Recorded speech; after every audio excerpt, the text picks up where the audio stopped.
आज की ये हमारी वीडियो ऑप्टिक्स का फोर्थ पार्ट होगा और इस वीडियो में हम समझेंगे रिफ्रैक्शन थ्रू प्रिज्म।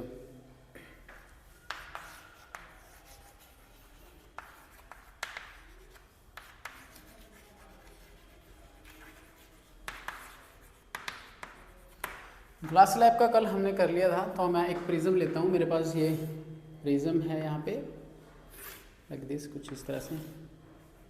ओके, थोड़ा बड़ा बनाते हैं इसको ताकि आप लोगों को आसानी से समझ में आए।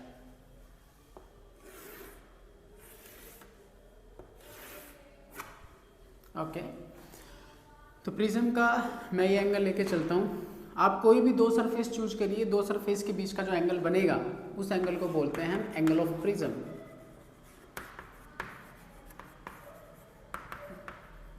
ओके, तो मैं ये दो सरफेस लेके चलता हूँ। तो मैंने यहाँ से एक रे ऐसे गई और इस रे पे एक नॉर्मल हम डाल देते हैं ऐसे।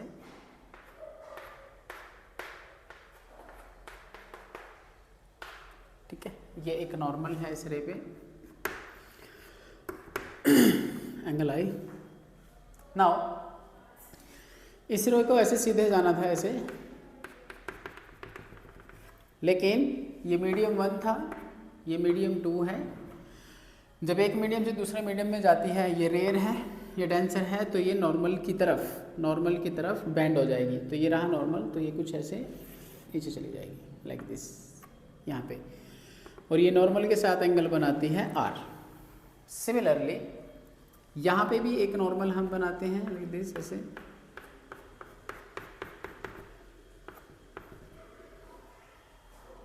अब ये मीडियम 2 से मीडियम 1 में जा रही है, मतलब डेंसर टू रेयर। तो हमेशा जो रे होती है वो अवे फ्रॉम द नॉर्मल ये है N2 N1, ये नॉर्मल है, और इससे ये अवे जाएगी लाइक दिस ऐसे।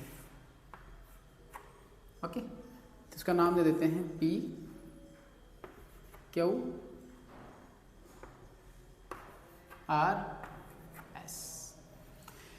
एक चीज़ तो ये है, तो इस केस में रे हमारी ऐसे जाती है। प्रिज्म में स्लैब में क्या हो रहा था, वो लेटरल शिफ्ट उसमें हम देख पा रहे थे। नाउ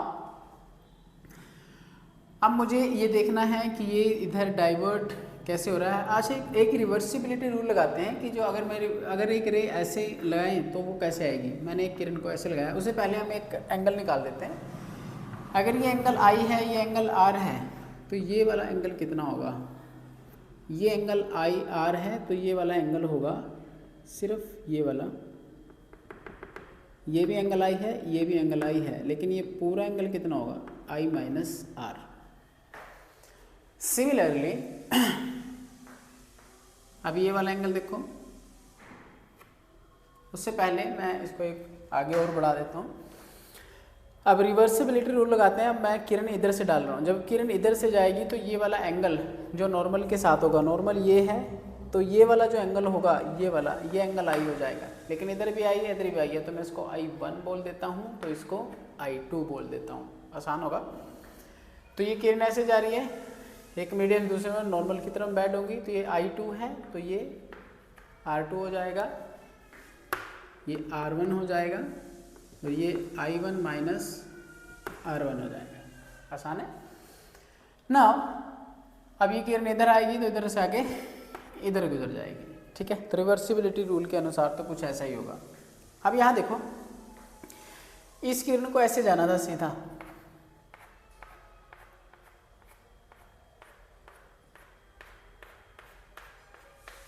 ऐसे सीधा जाना था ऐसे,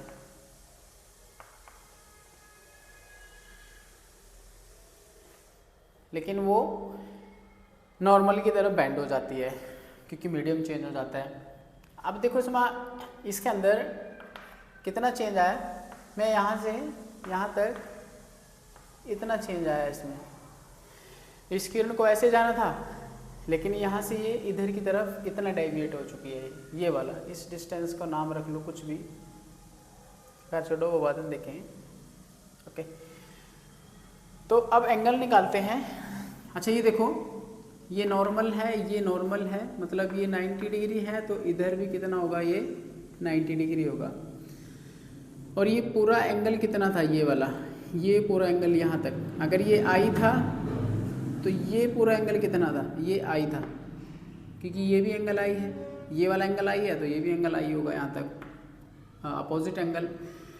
तो अगर ये एंगल आई है तो मुझे सिर्फ ये वाला एंगल चाहिए, ये वाला 90 डिग्री वाला, ये और ये वाला 90 डिग्री, ये मुझे पता है ये वाला, और ये हो जाएगा हमारा 90 में से अगर I1 घटा दे तो मेरे पास ये एंगल आ जाएगा। ओके, ये डायग्राम सबसे इम्पोर्टेंट है, अगर ये डायग्राम समझ में आ गया तो बिल्कुल आसान हो जाएगा।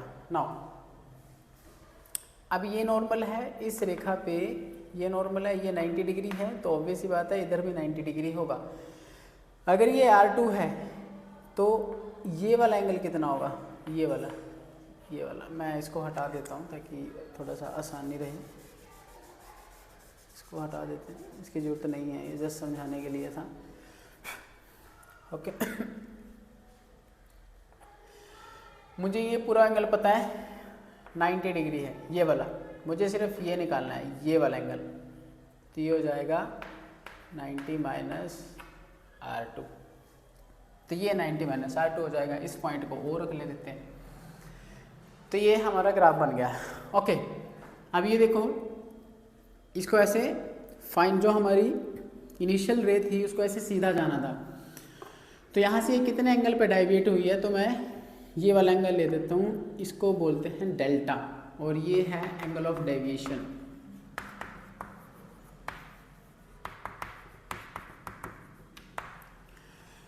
तो इसको शुरू करने से पहले, ये मेन डायग्राम है, इसको शुरू करने से पहले हमें जो एक चीज़ जाननी है कि हम इसको पढ़ क्यों रहे हैं। पहली चीज़ हमें क्या निकालना है, रिफ्रैक्टिव इंडेक्स, डेल्टा हमें निकालना है। तीसरी चीज़ ये निकालना है, कब, जब दो रिफ्रैक्टिंग सरफेस ऐसे हो वो पैरेलल नहीं हो, उस केस में मुझे ये चीज़ निकालना है। इससे जो रिफ्रैक्टिव इंडेक्स निकलेगा उसके हेल्प से मैं कोई भी रिफ्रैक्टिव इंडेक्स निकाल सकता हूँ। आप एक खाली होलो प्रिज्म लो और उसके अंदर वाटर डाल दो, तो उसका यूज़ करके आप वाटर का रिफ्रैक्टिव इंडेक्स निकाल सकते हो। फिर आप ऑयल डाल दो, ऑयल का रिफ्रैक्टिव इंडेक्स निकाल सकते हो। फिर उसमें ग्लिसरीन डाल दो, आप ग्लिसरीन का रिफ्रैक्टिव इंडेक्स निकाल सकते हो। इसी वजह से हमें ये पढ़ना पड़ रहा है। ओके, तो मेन डायग्राम तो ये है हमारा। ओके तो ये इनकमिंग रे है और ये आउटगोइंग रे है।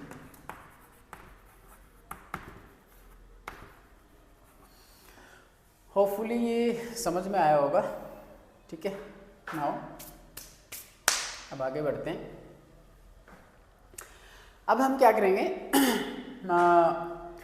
अब एक चीज़ देखो, आप यहाँ पे, मैं यहाँ पे कुछ लिख देता हूँ, यहाँ पे ऐसे लिख देते हैं इसको, PQRS इज द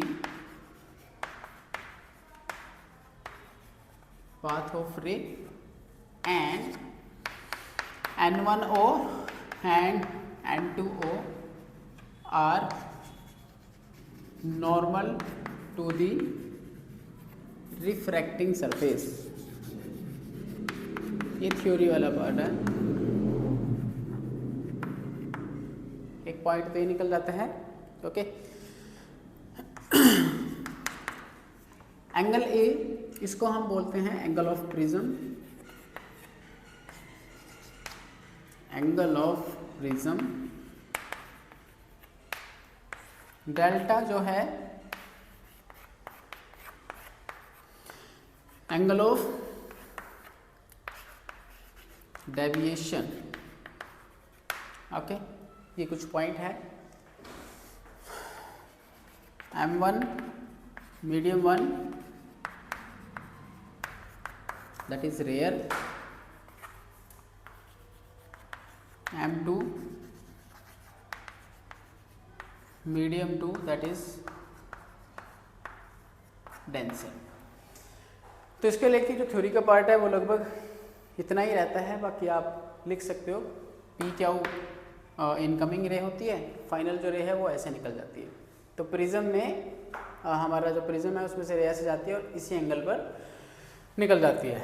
सेकेंड, अगर ये दो रिफ्रैक्टिंग सरफेस है और ये अगर मैं इसका बेस मानूं, ये प्लस पॉइंट है, याद रखना। तो अगर आप किसी भी एक रिफ्रैक्टिंग सरफेस पर रे डालोगे तो वो हमेशा बेस की तरफ डाइवर्ट हो जाएगी, बेस की तरफ डाइवर्ट हो जाएगी। तो अगर इसका बेस नीचे है तो ये, फॉर एग्जांपल अगर मैं ये दो बेस लेता हूँ, ये दो रिफ्रैक्टिंग सरफेस लेता हूँ, एक ये, और ये अगर एंगल ऑफ इंसिडेंट ये वाला हो जाए तो इधर से कोई रे आई तो वो कैसे जाएगी, इधर जाएगी या इधर जाएगी। अब देखो ये दो रिफ्रैक्टिंग सरफेस है तो बेस कौन सा हुआ, ये हुआ, तो इधर से जो रे आएगी वो इधर जाएगी, यहाँ से रे आएगी इधर जाएगी। तो जो रे होती है वो किसकी तरफ डाइवर्ट हो जाती है, फाइनली बेस की तरफ डाइवर्ट हो जाती है। तो एक पॉइंट ये था। अब इसके आगे की कैलकुलेशन करते हैं। तो इसकी कैलकुलेशन के लिए हमें दो तीन चीज़ें समझनी पड़ेगी जो क्लास 10वीं पे हमें समझाया जाता है। पहली चीज़ कि अगर मुझे एक ट्रायंगल ऐसे दी गई है, ये वाली, और मैं इससे कंपैरिजन करता हूँ, ये D पॉइंट है, ये Q पॉइंट है और ये आपका R पॉइंट है, ठीक है। और इसके अंदर एक ट्रायंगल ऐसे बनी है, ये वाली, ये एंगल O है, ये एंगल A है। तो याद रखना इन दोनों एंगल का जो सम होगा A + O, ये 180 डिग्री के बराबर आएगा। तो इसमें भी ये वाला एंगल और ये वाला एंगल 180 डिग्री के बराबर हम लिखेंगे। दूसरी चीज़ समझिए, एक रूल तो हम ये यूज़ करेंगे। दूसरा, अगर ट्रायंगल के अंदर एक ट्रायंगल ऑलरेडी ऐसे बनी है कुछ इस तरीके से, और ये वाला एंगल मुझे निकालना है, ये वाला इसको फिर से कंपैरिजन करते हैं, DQR, ये वाला एंगल, ये जो बाहर की तरफ है, ये वाला डेल्टा। अगर मुझे ये निकालना है तो ये कैसे निकलेगा, अगर मुझे इन दोनों एंगल का सम पता है, एंगल 1 और 2, तो ये 1 + 2 के बराबर होगा। ये एंगल किसके बराबर होगा, ये वाला एंगल, ये वाला एंगल, ओके, ये वाला एंगल। एक प्रॉपर्टी हम ये यूज़ करेंगे। तीसरी प्रॉपर्टी, ये ट्रायंगल की प्रॉपर्टीज़ हैं सारी, DQR, 1 2 3, इन तीनों एंगल का सम कितना होता है, 180। ये हम सभी को पता है। तो मैं इन्हीं तीन प्रॉपर्टी का यूज़ करने वाला हूँ। By using triangle property,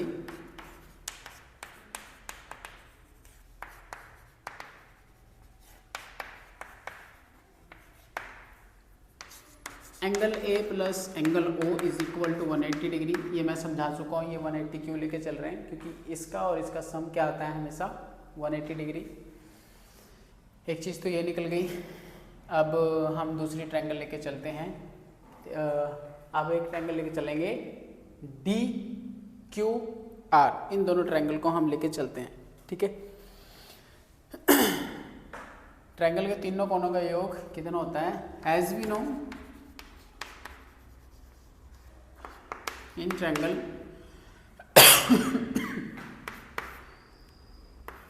DQR, sum of all angles is 180 degree. Therefore angle A +, अब इधर देखो ये वाली ट्रायंगल मैं यहाँ पे बना देता हूँ, आपको आसानी रहेगी थोड़ी सी, ठीक है। DQR, ये वाली ट्रायंगल, ओके। और इसमें से एक ट्रायंगल ऐसे गई हुई है बाहर की तरफ। मैंने ये वाला एंगल ऑलरेडी निकाल रखा है, ये वाला एंगल भी ऑलरेडी निकाल सकते हैं, ये वाला। ये जो पूरा एंगल है ये 90 - R1 और ये था 90 - R2, ये लिखा हुआ है, ओके। तो सम ऑफ एंगल, ये वाला एंगल A, ये वाला एंगल प्लस ये वाला एंगल, 90 - R1 + 90 - R2, ये किसके बराबर होते हैं, 180 डिग्री के बराबर होते हैं। अगर ये 180 डिग्री के बराबर है, अब ये देखो ये भी 90 है, ये भी 90 है, तो 90 90 180 और 180 उधर जाएगा तो 0 हो जाएगा। तो A किसके बराबर आएगा, ये माइनस में इनको उधर ले जाओ, R1 + R2,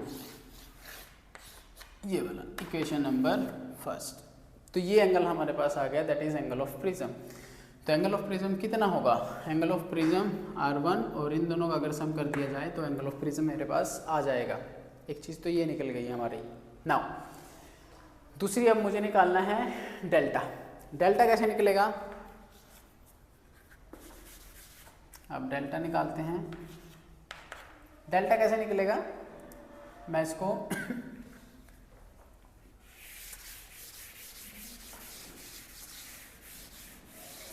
अब डेल्टा निकालते हैं। डेल्टा निकालने के लिए मैं यहाँ पे बना देता हूँ ये ट्रायंगल फिर से लाइक दिस, ये कुछ ऐसे है, ठीक है, D Q R D Q R, यहाँ से ऐसे, ये ऐसे, ये ऐसे, okay, sorry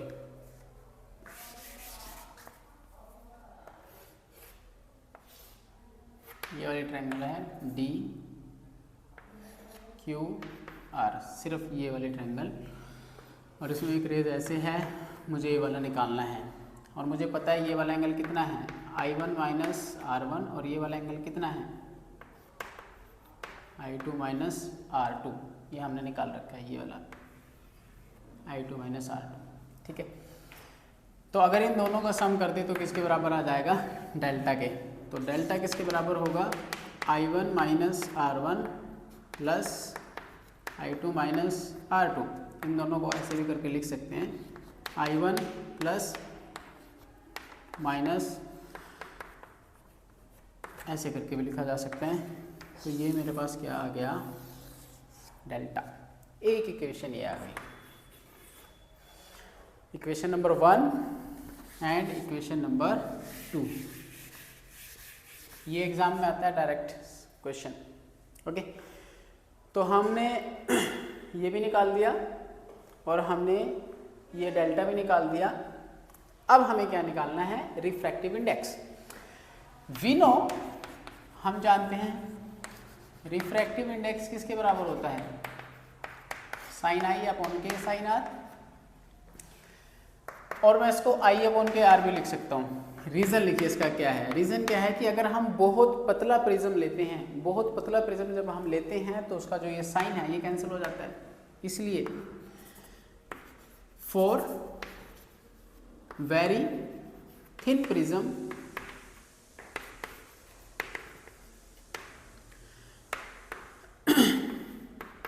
sine has been cancelled, sine is cancelled, okay, ये हम ऐसे लिख सकते हैं। तो एक इक्वेशन ये आई है, एक इक्वेशन ये है। अभी हम प्रिज्म निकालते हैं, मैं इसको रब कर रहा हूँ।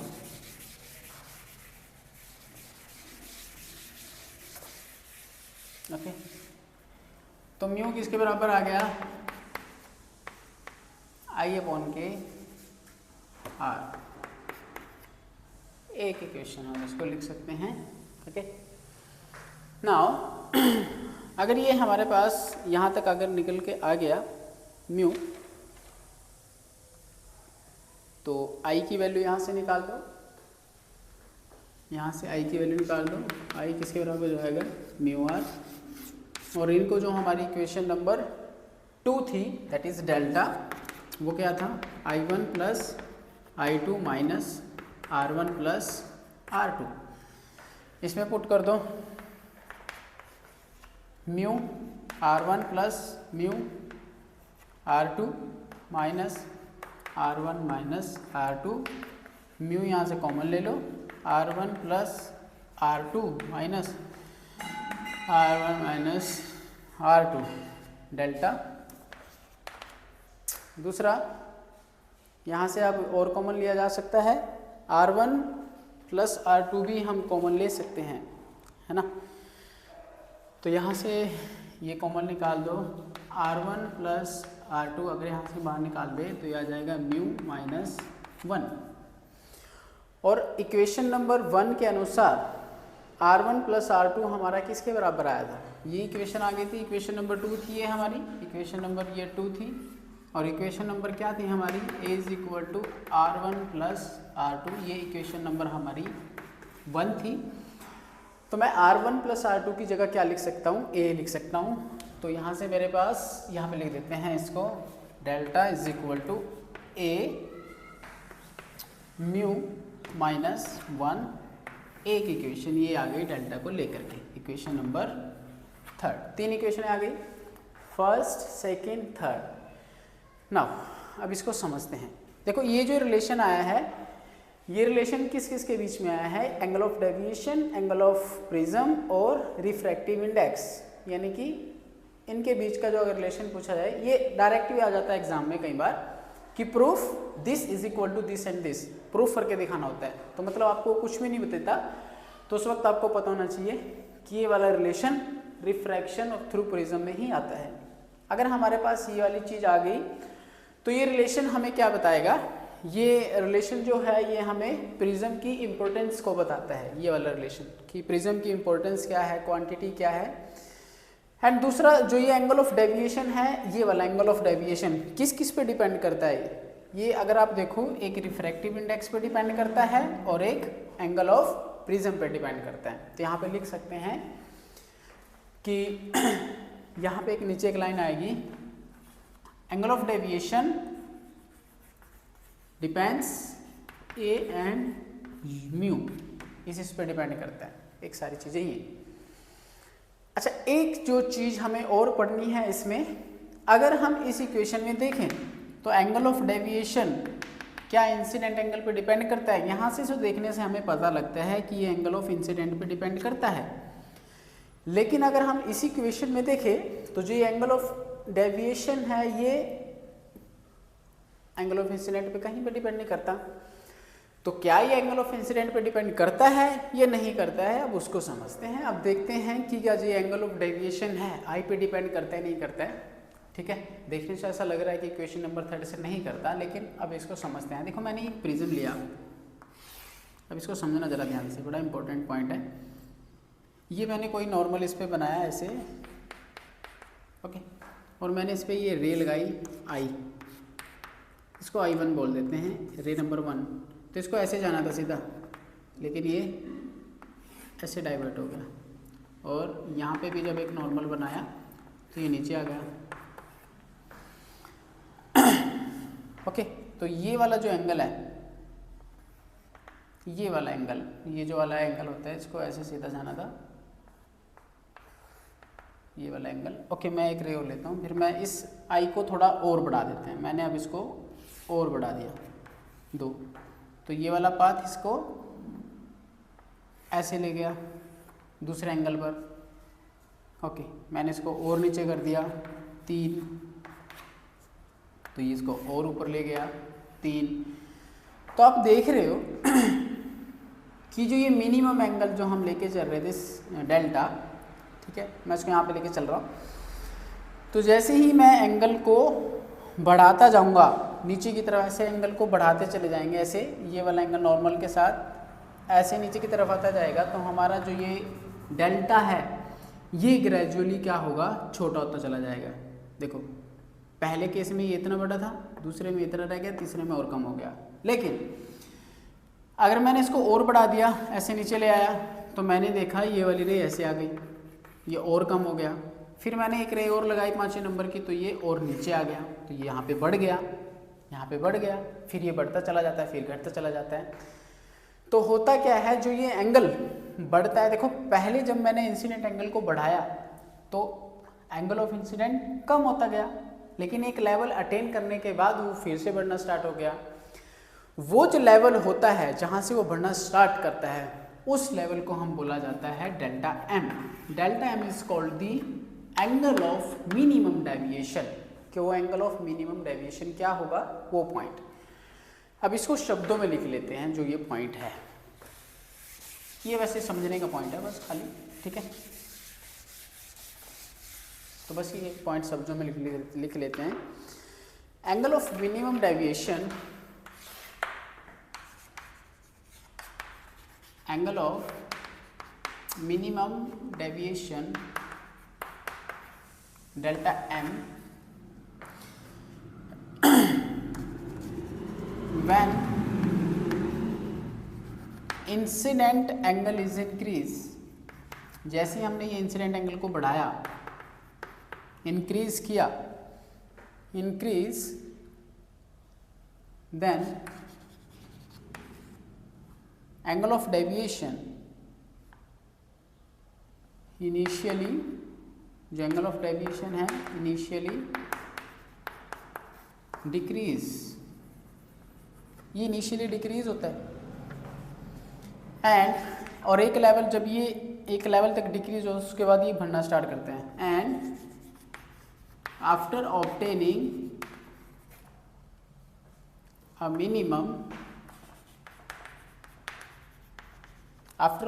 Minimum value it starting increase, okay. तो जहां से वो बढ़ना स्टार्ट हुआ, एट दिस सिचुएशन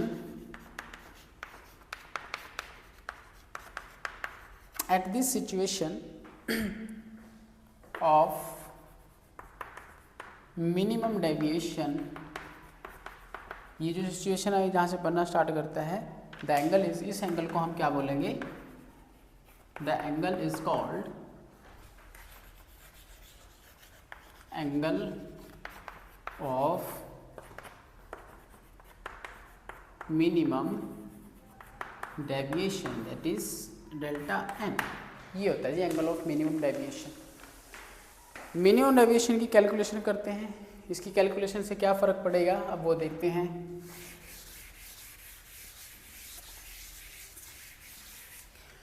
तो जब मिनिमम डेविएशन की हम बात करते हैं, तो जो मैंने ये रे अप्लाई की थी I1 I2 I2, तो मैं मान कर चलता हूँ ये I1 is equal to I2 is equal to I3 is equal to, इन सबको I1 के I लिख लेते हैं। अगर मैं इन सबको I लिख लेता हूँ तो इक्वेशन नंबर 1 क्या थी, equation number 1 I is equal to R1 plus R2, ये इसके बराबर हो जाएगी। अगर I1 I2 के बराबर है, लेट तो R1 R2 और R3 भी किसके बराबर आ जाएंगे, R के। तो मतलब A किसके बराबर आ जाएगा, R प्लस R 2R। तो R क्या आया हमारे पास, A/2, इक्वेशन नंबर 4। एक इक्वेशन तो ये आ गई, ओके। नाउ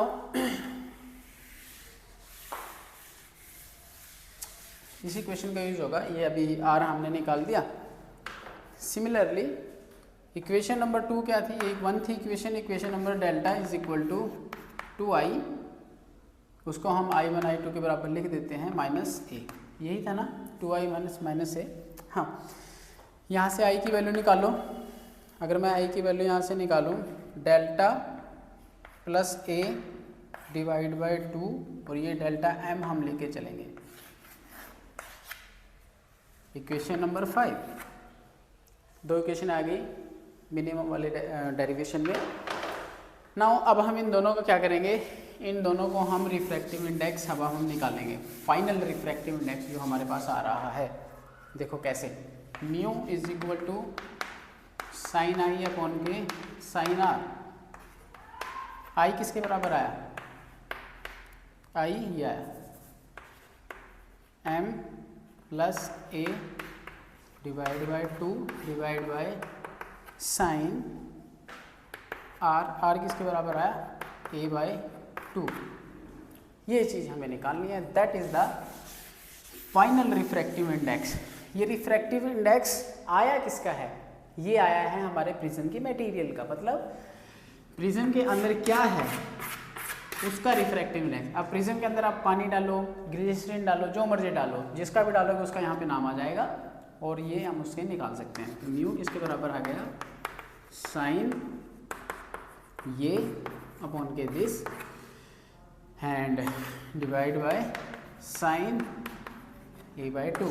और अगर ये सारी वैल्यू हमें पता लग जाए तो हम अपना आंसर आराम से निकाल सकते हैं मटेरियल का, ओके। अब नई चीज़, एक चीज़ और इस पर सीखिए कि हम ये वैल्यू भी हम निकाल लेंगे, ये भी निकाल लेंगे। ये कैसे निकाल लें, वैसे हम निकालना मिनिमम कैसे निकालें, तो इसके लिए हमें ग्राफ को समझना होगा। इसके ग्राफ को समझते हैं, यहाँ पे बनाता हूँ इस ग्राफ को, देखो ध्यान से। ये जो बेसिकली हम वैल्यू लेके चलते हैं, ये डेल्टा ले लेता हूँ मैं यहाँ पर, और ये आई की वैल्यू है, ओके। ये आई है और ये डेल्टा है। देखो ये 25 डिग्री हम ले लेते हैं कि जब मैंने पहली रे 25 डिग्री पे डाली, दूसरी रे 30 डिग्री पे डाली, तीसरी रे 35 डिग्री पे, 40 डिग्री पे, और ये 50 डिग्री हम ले लेते हैं लास्ट में। तो जब मिनिमम था तो यहाँ पे वैल्यू इसकी ये थी, जब 30 पे था इसकी वैल्यू ये थी, जब 35 पे था तो वैल्यू ये थी, 40 पे था ये लगभग अप्रोक्सीमेट बराबर थे, 50 पे आके ये बढ़ना स्टार्ट हो गया। तो मतलब ये स्मूथली बढ़ता है ऐसे, ये ऐसे बढ़ता है ये, और यहाँ से यहाँ तक की जो ये वैल्यू जो बच जाती है इसी को हम बोलते हैं एंगल ऑफ डेविएशन मिनिमम।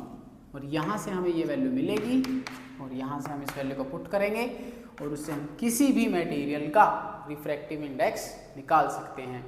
यही हमारा मेन मोटिव था प्रिज्म को पढ़ने का। प्रिज्म में हमने क्या क्या निकालना है, मेन तो चीज़ है रिफ्रैक्टिव इंडेक्स, फिर हमने एंगल ऑफ ये निकाला, फिर हमने ये निकाला।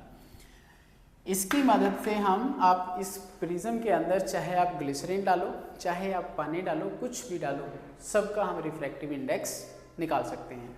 तो ये हमारा आज का टॉपिक था, रिफ्रैक्शन थ्रू प्रिज्म।